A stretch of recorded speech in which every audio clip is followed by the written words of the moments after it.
मी विद्या. लग्न होऊन मला सासरी येऊन फक्त 3 दिवस झाले होते. नवीन घर, नवीन माणसं, सगळं काही माझ्यासाठी अजूनही अनोळखी होतं. माझा नवरा निलेश खूप चांगला होता. सासूबाईही साध्या स्वभावाच्या होत्या. पण त्या घरात एक माणूस असा होता ज्याच्यामुळे मला पहिल्या दिवसापासून थोडी भीती वाटत होती.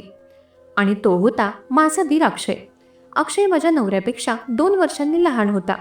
तो फार कमी बोलायचा. कधी कधी मला वाटायचं तो माझ्याकडे विचित्र नजरेने बघतोय. पहिल्या दिवशी मला वाटलं कदाचित माझा गैरसमज असेल, पण नंतर काही गोष्टी घडायला लागल्या ज्यामुळे माझ्या मनात शंका निर्माण झाली. त्या रात्री मी माझ्या खोलीत झोपले होते. अचानक मला दरवाजाजवळ हलका आवाज ऐकू आला. जणू कोणीतरी बाहेर उभं होतं. मी सावधपणे उठले. दरवाजा हळूच उघडला, पण बाहेर कुणीच नव्हतं. कॉरिडॉर पूर्ण शांत होता. मी पुन्हा दरवाजा बंद केला. मला वाटलं कदाचित माझाच भ्रम असेल. पण दुसऱ्या दिवशी सकाळी मला एक विचित्र गोष्ट दिसली. माझ्या खोलीच्या दाराजवळ ओल्या पायांचे ठसे होते. जणू रात्री कोणीतरी तिथे उभं होतं. माझ्या अंगावर काटा आला. मी स्वयंपाकघरात गेले. सासूबाई चहा बनवत होत्या. अक्षय टेबलाजवळ बसून मोबाईल बघत होता. तो शांतपणे माझ्याकडे पाहत होता आणि त्याच्या चेहऱ्यावर एक हलकी स्मित रेषा होती. माझ्या मनात अचानक विचार आला, काल रात्री माझ्या दरवाजाजवळ तोच तर नव्हता? पण मी काही बोलले नाही. त्या दिवसापासून मला जाणवायला लागलं की अक्षय नेहमीच माझ्या आसपास असतो. मी हॉलमध्ये गेले तर तो तिथेही असायचा. मी किचनमध्ये गेले तर तिथेही असायचा. कधी कधी मला वाटायचं तो मला काही सांगायचा प्रयत्न करत आहे, पण तो कधीच बोलत नव्हता. एकदा तर असं झालं, मी टेरेसवर कपडे वाळत घालायला गेले होते आणि तेव्हाच अचानक मला मागून आवाज आला. मी मागे वळले. मागे अक्षय उभा होता. तो काही सेकंद माझ्याकडे बघत राहिला. मी त्याची नजर पाहून घाबरले होते.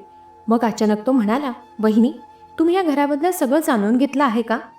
त्याचा प्रश्न ऐकून मी थोडी गोंधळले. मी म्हणाले, म्हणजे? तो हळू आवाजात म्हणाला, या घरात काही गोष्टी आहेत ज्या तुम्हाला अजूनही माहीत नाहीत. अक्षयचं बोलणं मला समजत नव्हतं. मी विचारात पडले होते. मी म्हणाले, अक्षय, नेमकं तुला काय म्हणायचं आहे? माझ्या प्रश्नावर अक्षयने काही उत्तर दिलं नाही. तो फक्त हसला आणि निघून गेला. त्या दिवसापासून माझ्या मनात एक प्रश्न सतत फिरू लागला. या घरात असं काय आहे जे मला माहीत नाही? पण त्या प्रश्नाचं उत्तर मला त्या रात्री मिळणार होतं. त्या रात्री मी खिडकीतून बाहेर पाहत होते, कारण काही वेळापूर्वीच मी अक्षयला घरातून हळूच बाहेर जाताना पाहिलं होतं. माझ्या मनात शंका निर्माण झाली होती, म्हणून मी सावधपणे खिडकीजवळ उभी राहिले. घराच्या मागच्या बाजूला एक जुनं आंब्याचं झाड होतं आणि त्या झाडाजवळ अक्षय उभा होता. तो कोणाची तरी वाट पाहत होता. काही मिनिटांनी अंधारातून एक माणूस पुढे आला. मी त्याचा चेहरा नीट पाहण्याचा प्रयत्न केला, पण अंधारामुळे स्पष्ट दिसत नव्हतं. पण अचानक त्या माणसाने टॉर्च चालू केली आणि त्याचा चेहरा प्रकाशात आला. त्या व्यक्तीला बघताच माझं हृदय थांबल्यासारखं झालं, कारण तो माणूस माझ्या नवऱ्यासारखाच दिसत होता. माझ्या डोक्यात विचारांचा स्फोट झाला. हे कसं शक्य आहे? निलेश तर माझ्या बाजूला झोपला होता. मी पटकन मागे वळून पाहिलं. निलेश खरंच बेडवर झोपला होता. माझे हात थरथर कापायला लागले. मी पुन्हा खिडकीतून बाहेर पाहिलं. अक्षय आणि तो माणूस हळू आवाजात बोलत होते, पण मला त्यांचं बोलणं ऐकू येत नव्हतं. काही क्षणांनी तो अनोळखी माणूस निघून गेला आणि अक्षय पुन्हा घरात आला. मी पटकन बेडवर जाऊन झोपल्यासारखी झाले. काही मिनिटांनी आमच्या खोलीचा दरवाजा हळूच उघडला. माझा श्वास अडकला. कोणीतरी दरवाजाजवळ उभं होतं. मी डोळे मिटून शांत पडून राहिले. काही सेकंदांनी दरवाजा पुन्हा बंद झाला. मग मी हळूच डोळे उघडले. माझं हृदय अजूनही जोरात धडधडत होतं. माझ्या मनात एकच प्रश्न होता की तो माणूस कोण होता? दुसऱ्या दिवशी सकाळी मी अक्षयकडे बारकाईने पाहत होते. तो अगदी नेहमीसारखाच वागत होता, जणू काल रात्री काहीच घडलं नव्हतं. नाश्ता करताना तो अचानक माझ्याकडे पाहून म्हणाला, वहिनी, तुम्ही ठीक आहात ना? त्याचा आवाज अगदी शांत होता, पण मला वाटत होतं त्याला सगळं माहीत आहे. मी थोडा हसत म्हणाले, हो ठीक आहे. पण आतून मी पूर्ण गोंधळले होते. त्या दिवशी दुपारी एक अजून विचित्र गोष्ट घडली. मी कपडे ठेवायला स्टोअररूममध्ये गेले होते, तेव्हा मला एका जुन्या कपाटात एक फोटो अल्बम दिसला. मी उत्सुकतेने तो उघडला. पहिल्या काही फोटोंमध्ये सगळे कुटुंबीय होते, पण अचानक एक फोटो पाहून माझे हात थरथरू लागले. त्या फोटोमध्ये 2 एकसारखे दिसणारी मुलं उभे होते. त्यापैकी एक निलेश होता आणि दुसरा माझ्या नवऱ्यासारखाच दिसणारा तो दुसरा मुलगा. मी थक्क झाले. म्हणजे निलेशचा जुळा भाऊ आहे? पण लग्नाच्या आधी मला कुणीच हे सांगितलं नव्हतं. तेव्हा मी पुरती गोंधळले होते. तेवढ्यात मला मागून आवाज आला, तो फोटो कुठे सापडला तुम्हाला? मी घाबरून मागे वळले. अक्षय माझ्या मागे उभा होता. त्याच्या चेहऱ्यावर पुन्हा तीच गोड स्मित रेषा होती. मी थरथरत विचारलं, अक्षय, हा दुसरा मुलगा कोण आहे? तेव्हा अक्षय काही क्षण शांत राहिला. मग तो हळू आवाजात म्हणाला, वहिनी, काही प्रश्नांची उत्तरं ऐकायला माणूस तयार असला पाहिजे. त्याचं ते गंभीर बोलणं ऐकून माझ्या अंगावर काटा आला. मी म्हणाले, मला सत्य माहीत असायला हवं. अक्षय माझ्याकडे काही क्षण बघत राहिला. मग तो म्हणाला, ठीक आहे, मी सांगतो, पण एक लक्षात घ्या, जे तुम्हाला कळणार आहे त्यानंतर तुमचं आयुष्य आता सारखं राहणार नाही. त्याचे शब्द ऐकून त्या क्षणी माझ्या मनात भीती निर्माण झाली. पण तरीही मी म्हणाले, मला सगळं सांग. अक्षय काही बोलणार इतक्यात अचानक बाहेरून मोठा आवाज आला. जणू घराच्या गेटजवळ कुणीतरी भांडत होतं. आम्ही दोघेही धावत बाहेर आलो. गेटजवळ एक माणूस उभा होता आणि तो जोरात ओरडत होता, मला माझ्या भावाला भेटायचं आहे. मी त्या माणसाचा चेहरा पाहिला आणि माझ्या अंगावर काटा आला, कारण तो माणूस निलेश सारखाच दिसत होता. त्यावेळी माझ्या डोक्यात विचारांचा गोंधळ सुरू झाला. तेवढ्यात सासूबाई घाईघाईने बाहेर आल्या. त्यांनी त्या माणसाला पाहिलं आणि त्यांच्या चेहऱ्याचा रंगच उडाला. त्या घाबरलेल्या आवाजात म्हणाल्या, तू इथे कसा आलास? तो माणूस रागाने म्हणाला, का या घरात येण्याचा मला अधिकार नाही का? मी पूर्णपणे गोंधळले होते. मी निलेशकडे पाहिलं. तो शांत उभा होता, पण त्याच्या चेहऱ्यावर तणाव स्पष्ट दिसत होता. मी हळू आवाजात विचारलं, निलेश, हा माणूस कोण आहे? निलेश काही क्षण शांत राहिला. मग त्याने दीर्घ श्वास घेतला. तो म्हणाला, हा माझा जुळा भाऊ आहे. तेव्हा तर माझ्या पायाखालची जमीन सरकली. जुळा भाऊ? माझ्या लग्नाआधी मला कोणीच हे का सांगितलं नव्हतं? तो माणूस माझ्याकडे पाहत असला. तो म्हणाला, हो वहिनी, मी निलेशचा जुळा भाऊ आहे. माझ्या अंगावर काटा आला. मी विचारलं, तुझं नाव काय आहे? तो हसत म्हणाला, माझं नाव लोकेश. तो पुढे बोलतच होता. तेवढ्यात अक्षय पुढे आला. तो रागाने म्हणाला, तुला इथे येण्याची परवानगी नाही. लोकेश हसला आणि म्हणाला, का, अजूनही तुम्हाला भीती वाटते? त्याच्या त्या शब्दांमुळे वातावरण अजूनच तणावपूर्ण झालं. सासूबाई अचानक रडायला लागल्या. त्या म्हणाल्या, लोकेश, कृपा करून निघून जा. पण लोकेश शांतपणे म्हणाला, मी इथून जाणार नाही. माझ्या मनात शंका निर्माण झाली. या घरात काहीतरी मोठं रहस्य होतं, जे सगळे लपवत होते. मी अक्षयकडे पाहिलं. तो खूप तणावात दिसत होता. लोकेश अचानक माझ्याकडे वळला. तो म्हणाला, बहिणी, तुम्हाला खरं सत्य माहीत आहे का? माझं हृदय जोरात धडधडायला लागलं. मी हळू आवाजात म्हणाले, काय सत्य? लोकेश काही बोलणार इतक्यात निलेश जोरात म्हणाला, गप्पा बस लोकेश. तेव्हा पहिल्यांदाच मी निलेशला इतकं रागात पाहत होते. तेव्हा काही क्षण लोकेश शांत राहिला. मग तो हसत म्हणाला, ठीक आहे, आज नाही सांगत. असं बोलून तो गेटकडे वळला. पण निघण्याआधी तो माझ्याकडे पाहत म्हणाला, वहिनी, एक गोष्ट लक्षात ठेवा.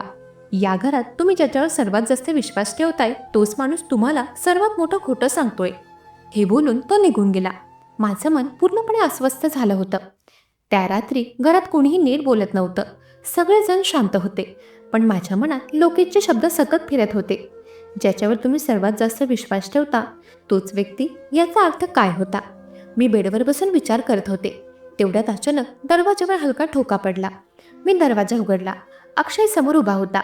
तो हळू आवाजात म्हणाला, वहिनी, मला तुमच्याशी बोलायचं आहे. मी त्याला आत येऊ दिलं. तो काही क्षण शांत राहिला. मग तो म्हणाला, आज लोकेशने जे सांगितलं त्यात थोडंसं सत्य आहे. मी घाबरत विचारलं, म्हणजे? अक्षय माझ्याकडे गंभीरपणे पाहत म्हणाला, या घरात खरोखरच एक मोठं रहस्य आहे. मी थरथरत विचारलं, कसलं रहस्य? अक्षय हळू आवाजात म्हणाला, लोकेश का घरातून हाकलला गेला हे तुम्हाला माहीत असायला हवं. मी घाबरलेल्या आवाजात विचारलं, पण का? अक्षय म्हणाला, कारण एकदा त्याने या घरात कुणाला तरी मारण्याचा प्रयत्न केला होता. अक्षयचं बोलणं ऐकून माझ्या अंगावर काटा आला. मी घाबरून विचारलं, कोणाला? तेव्हा अक्षयच्या डोळ्यात अचानक भीती दिसली. तो हळू आवाजात म्हणाला, त्या दिवशी त्याने मला मारण्याचा प्रयत्न केला होता. ते ऐकून माझ्या हातापायात शक्तीच राहिली नाही. पण त्या क्षणी मला अजून एक गोष्ट जाणवली, की अक्षय काहीतरी पूर्ण सत्य सांगत नव्हता आणि त्या रहस्याचं खरं उत्तर मला लवकरच मिळणार होतं. तेव्हा अक्षयच्या तोंडून ते शब्द ऐकल्यानंतर माझ्या अंगावर काटा आला होता, की लोकेशने त्याला मारण्याचा प्रयत्न केला होता. त्यावेळी मी थरथरत त्याच्याकडे पाहत होते. अक्षय खिडकीबाहेर पाहत म्हणाला, लोकेश खूप रागीट स्वभावाचा आहे म्हणून तो असं वागला. मला त्याचं उत्तर काहीतरी अपूर्ण वाटलं. मी पुन्हा विचारलं, फक्त रागामुळे कुणी कुणाला मारण्याचा प्रयत्न करेल? अक्षय म्हणाला, वहिनी, तुम्ही त्या माणसापासून लांब राहा. त्यावेळी धीराच्या आवाजात काळजी होती, पण तरीही मला असं वाटत होतं की तो काहीतरी मोठं लपवत आहे. त्या रात्री मला झोपच येत नव्हती. लोकेशचे शब्द सतत माझ्या डोक्यात फिरत होते. तेव्हा अचानक मला एक गोष्ट आठवली. मी बेडवरून उठले, हळूच खोलीचा दरवाजा उघडला. घर पूर्ण शांत होतं. मी सावधपणे कॉरिडॉरमध्ये चालत गेले. माझं लक्ष होतं स्टोर रूम, कारण त्या दिवशी मला तिथे जुना फोटो अल्बम सापडला होता. मी हळूच दरवाजा उघडला, मोबाईलचा फ्लॅश लावला. मी पुन्हा तो अल्बम शोधायला लागले. काही मिनिटांनी तो मला सापडला. मी पटकन पान उलटायला लागले.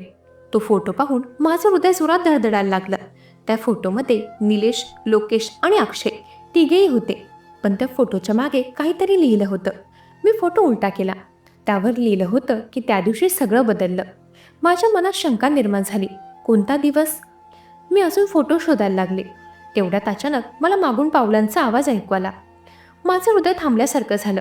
मी हळूच मागे वळले. दरवाजाजवळ अक्षय उभा होता. तो शांतपणे माझ्याकडे पाहत होता. त्याच्या चेहऱ्यावर कोणताही भाव नव्हता. तो हळू आवाजात म्हणाला, "वहिनी, तुम्ही अजून जागे आहात?" मी थोडी घाबरले. म्हणाले, "हो, मला झोप येत नव्हती." अक्षय माझ्या हातातील फोटो पाहत होता. तो हळू आवाजात म्हणाला, "हे फोटो पाहून तुम्हाला काही कळणार नाही." मी विचारलं, "मग सत्य काय आहे?" अक्षय काही क्षण शांत राहिला. मग तो म्हणाला, "त्या दिवशी आमच्या आयुष्यात एक अपघात झाला होता." मी उत्सुकतेने विचारलं, "कसला अपघात?" तेव्हा अक्षयचा आवाज अचानक गंभीर झाला. तो म्हणाला, "त्या दिवशी लोकेशने खरंच कोणाला तरी ढकललं होतं." मी विचारलं, "कोणाला?" पुढे अक्षय जे बोलला ते ऐकून मी थक्कच राहिले. तो म्हणाला, निलेशला ढकलण्याचा प्रयत्न केला होता." तो मला सांगत होता की त्या दिवशी निलेश जिन्यावरून पडला होता. त्या अपघातानंतर तो खूप दिवस हॉस्पिटलमध्ये होता. मी थरथरत विचारलं, "पण आता तो ठीक आहे ना?" अक्षय माझ्याकडे काही क्षण शांतपणे पाहत राहिला. मग तो हळू आवाजात म्हणाला, "तुम्हाला खात्री आहे का की तो खरंच निलेश आहे?" धीराचं बोलणं ऐकून माझ्या हातातून फोटो खाली पडला. माझं डोकंच फिरायला लागलं. मी थरथरत म्हणाले, "अक्षय, काय बोलतोयस तू?" तो हळू आवाजात म्हणाला, "वहिनी, कधी कधी माणूस इतका बदलतो की त्याला ओळखणं कठीण होतं." त्या क्षणी मला एक गोष्ट जाणवली. या घरातलं रहस्य अजून खूप मोठं होतं आणि कदाचित माझ्या नवऱ्याबद्दलचं सत्य अजून उघडलंच नव्हतं. मी अक्षयला म्हणाले, "काय ते सरळ सरळ बोल." तो बोलू लागला. म्हणाला, "वहिनी, कधी कधी काही गोष्टी सांगणं खूप कठीण असतं." अक्षय पुढे काही बोलणार इतक्यात अचानक कॉरिडॉरमध्ये पावलांचा आवाज आला. आम्ही दोघेही शांत झालो. दरवाजाजवळ कोणीतरी उभं होतं. अक्षय पटकन बाहेर गेला. मीही त्याच्या मागे गेले. कॉरिडॉरमध्ये निलेश उभा होता. त्याच्या चेहऱ्यावर राग होता. तो अक्षयकडे पाहत म्हणाला, "तू इथे काय करत होतास?" अक्षय शांत आवाजात म्हणाला, "काही नाही, वहिनीला झोप येत नव्हती." तेव्हा निलेश काही क्षण माझ्याकडे पाहत राहिला. त्याच्या डोळ्यात काहीतरी वेगळंच दिसत होतं. मला अचानक असं वाटलं, अक्षय कदाचित खोटं बोलत नव्हता. त्या रात्री मला झोप लागली नाही. सकाळी मी उठले तेव्हा घरात एक वेगळंच वातावरण होतं. सासूबाई घाईघाईने फोनवर बोलत होत्या. मी विचारलं, "काय झालं?" तर त्या म्हणाल्या, "काल रात्री लोकेश पुन्हा गावात दिसला आहे." तेव्हा माझ्या अंगावर काटा आला. म्हणजे तो पुन्हा येणार होता. त्या दिवशी दुपारी मी टेरेसवर कपडे वाळत घालत होते. तेवढ्यात अचानक मला मागून आवाज आला, "वहिनी." मी मागे वळले. माझ्यासमोर लोकेश उभा होता. काही क्षण तर माझं हृदय थांबल्यासारखं झालं, कारण घरातील सगळ्यांनी मला लोकेशपासून लांब राहायला सांगितलं होतं. मी त्याला घाबरून म्हणाले की, "तू इथे कसा आलास?" तो शांतपणे हसला. म्हणाला, "मला तुमच्याशी बोलायचं आहे." "पण कशाबद्दल बोलायचंय?" त्यावर तो म्हणाला, "तुमच्या नवऱ्याबद्दल बोलायचंय." मी थरथरत विचारलं, "म्हणजे?" लोकेश काही क्षण शांत राहिला. मग तो म्हणाला, "तुम्ही ज्याच्यासोबत राहता तो माझा भाऊ नाही." ते ऐकून माझ्या पायाखालची जमीन सरकली. मी म्हणाले, "काय बोलतोयस तू?" लोकेश गंभीर आवाजात म्हणाला, "खरा निलेश तर त्या अपघातात मरण पावला." त्याचं बोलणं ऐकून माझं डोकंच फिरायला लागलं. मी थरथरत म्हणाले, "मग घरात जो आहे तो कोण आहे?" लोकेश हळू आवाजात म्हणाला, "तेच तर सगळ्यात मोठं रहस्य आहे." माझं हृदय जोरात धडधडायला लागलं. मी म्हणाले, "मला सत्य सांग." लोकेश काही बोलणार इतक्यात अचानक मागून आवाज आला, "लोकेश." आम्ही दोघेही मागे वळलो. दरवाजाजवळ अक्षय उभा होता. त्याच्या चेहऱ्यावर राग होता. तो म्हणाला, "तू पुन्हा इथे कसा आलास?" लोकेश शांतपणे हसला. तो म्हणाला, "कारण आता सत्य लपवून काही फायदा नाही." त्या क्षणी मला जाणवलं, या घरातलं रहस्य आता उघड होणार होतं. पण ते सत्य माझ्या कल्पनेपेक्षाही खूप भयानक होतं. टेरेसवर मी, लोकेश आणि अक्षय असे आम्ही तिघे उभे होतो. हवा शांत होती, पण माझ्या मनात प्रचंड वादळ सुरू होतं. कारण काही क्षणांपूर्वीच लोकेशने मला सांगितलं होतं की खरा निलेश त्या अपघातात मरण पावला. माझं हृदय जोरात धडधडत होतं. अक्षय रागाने लोकेशकडे पाहत म्हणाला, तू पुन्हा इथे का आलास? तेव्हा मी थरथरत म्हणाले, कोणीतरी मला खरं सत्य सांगा. दोघेही काही क्षण शांत राहिले. मग अक्षय हळू आवाजात म्हणाला, वहिनी, लोकेश जे बोलत आहे त्यात थोडंसं सत्य आहे. तेव्हा माझ्या अंगावर काटा आला. अक्षय म्हणाला, त्या दिवशी खरंच एक अपघात झाला होता. लोकेश मध्येच म्हणाला, तो अपघात नव्हता, भांडण होतं. मी थरथरत त्याच्याकडे पाहत होते. अक्षय पुढे म्हणाला, त्या दिवशी मी आणि लोकेश जोरात भांडलो होतो, कारण लोकेशला घरातील संपत्ती हवी होती. तेव्हा लोकेश म्हणाला, खोटं बोलू नकोस अक्षय. मी गोंधळले. मग सत्य काय आहे? लोकेश माझ्याकडे पाहत म्हणाला, त्या दिवशी भांडण अक्षय आणि निलेशमध्ये झालं होतं आणि त्या भांडणात अक्षयने निलेशला ढकललं. अक्षय जोरात म्हणाला, खोटं आहे ते. पण लोकेश थांबला नाही. तो बोलत होता. तो म्हणाला, निलेश जिन्यावरून पडला आणि त्या क्षणी त्याचा मृत्यू झाला. माझे डोळे मोठे झाले. मी अक्षयकडे पाहिलं. तो काही बोलत नव्हता. माझ्या मनात भीती निर्माण झाली. मी हळू आवाजात विचारलं, मग घरात जो आहे तो कोण आहे? लोकेश हळू आवाजात म्हणाला, तो माणूस निलेश नाही. त्या क्षणी अचानक मागून पावलांचा आवाज आला. आम्ही तिघेही मागे वळलो. दरवाजाजवळ निलेश उभा होता. तो शांतपणे आमच्याकडे पाहत होता. त्याच्या चेहऱ्यावर एक विचित्र स्मित होतं. तो हळू आवाजात म्हणाला, तुम्ही सगळे माझ्याबद्दलच बोलत आहात का? लोकेश त्याच्याकडे पाहत म्हणाला, तुझं नाटक आता संपलंय. त्यावर निलेश हसला. तो म्हणाला, हो, आता खरंच वेळ आली आहे सत्य सांगायची. टेरेसवर त्या क्षणी वातावरण खूप तणावपूर्ण झालं होतं. निलेशच्या चेहऱ्यावर एक विचित्र शांतता होती. मी हळू आवाजात म्हणाले, हो, आता खरंच वेळ आली आहे सत्य सांगायची. माझं हृदय जोरात धडधडत होतं. मी थरथरत विचारलं, तू खरंच निलेश आहेस ना? तो काही क्षण शांत राहिला. मग तो हळूच हसू लागला. ते हसू मला खूप भीतीदायक वाटलं. तो म्हणाला, नाही. ते उत्तर ऐकलं आणि माझ्या पायाखालची जमीन सरकली. माझे डोळे मोठे झाले. मी म्हणाले, मग तू कोण आहेस? निलेश पुढे येत म्हणाला, माझं खरं नाव आहे विक्रम. मी निलेशचा कॉलेजमधला मित्र होतो. माझ्या मनात प्रश्न निर्माण झाला. मी म्हणाले, तू मित्र आहेस तर मग तू इथे कसा? विक्रम हसत म्हणाला, त्या दिवशी जेव्हा अक्षय आणि निलेश भांडत होते तेव्हा मीही तिथे होतो. अक्षय रागाने म्हणाला, खोटं बोलू नकोस. पण विक्रम थांबला नाही. तो पुढे म्हणाला, त्या भांडणात निलेश जिनेवरून पडला आणि त्याचा मृत्यू झाला. विक्रम म्हणाला, जर हे सत्य बाहेर आलं असतं तर अक्षयला जेल झाली असती. म्हणून त्याने मला निलेश बनण्याचं नाटक करायला सांगितलं होतं. तेव्हा अक्षय अचानक ओरडला.